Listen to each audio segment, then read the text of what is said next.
Hello YouTube chess lovers, welcome back to my channel AP Chess House. Few days before I had made a video on traps against Sicilian defense and many of you liked it. So I decided to make a video on trap for Sicilian dragon variation. If you haven't watched the previous selection video, do check it out. The link is in the I button. So let's start the video. So the trap starts as e4, c5, Sicilian defense, knight to f3, d6, and the first trick starts as d4, the open Sicilian, then c captures d4, knight captures d4, knight f6 attacking the e4 pawn, and knight to c3 defending this pawn. In the previous video, black played a6 and that was a Najdorf variation. In this, black plays g6 and goes into the aggressive Sicilian dragon variation. Here in this position, the main idea for black is to play bishop to g7, then castle, and then start attacking white. But here, white has a very aggressive move which completely stops the bishop g7, that is pawn to f4. Let's see what happens if he plays bishop g7 now. Then white will play attacking move pawn to e5, and after d captures e5 and pawn capture e5. Here, this knight has 3 squares to go, and we will look each by turn at what we will reply to all this. Here the first place knight can go is knight to g4. Here white will simply play bishop to b5 check and we will simply win a piece. Let's see how. He can't play knight to c6, otherwise knight captures c6 and pawn captures c6, and after bishop captures c6 we will simply win exchange. So in this position, if he blocks the check with his bishop like bishop to d7, then we will capture the knight with queen, and after bishop captures b5 and knight captures b5, we will simply be a piece up.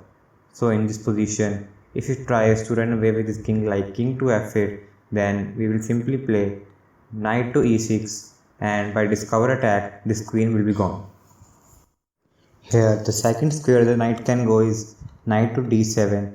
After this, white will play pawn to e6. Remember, f into e6 is not possible, otherwise knight into e6, and knight is attacking queen and bishop. It will be impossible to save the both.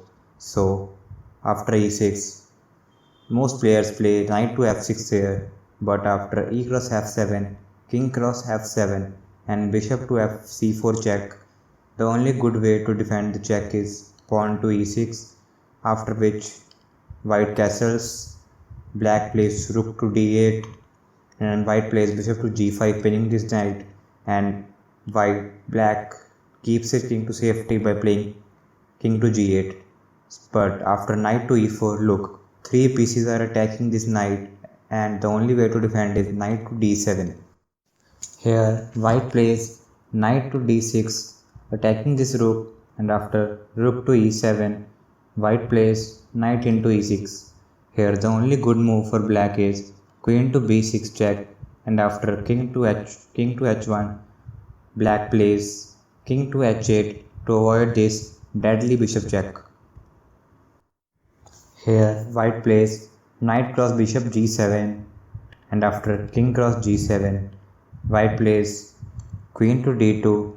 This is the strat, so black plays king to h8, and after which white plays deadly move queen to c3. Here black can only capture queen cross g6, but after rook cross f6, black has no other option except resigning. So the third move here can be knight to d5, and after which bishop to b5 check. Remember, he can't block the check with his bishop, otherwise knight capture d5 and he will be a piece down. So in this position, the only good move for black is to play king to f8, after which white will simply castle, and look, we are way ahead in development and we have castled and we have open rook 5, so it will be a very attacking game for us. So you saw that how you can destroy the Sicilian dragon opening. If you want to learn more Sicilian traps, do let me know so that I can bring it for you. For now, it's goodbye, and if you want to learn more tricks and traps, do hit the subscribe button. Thank you.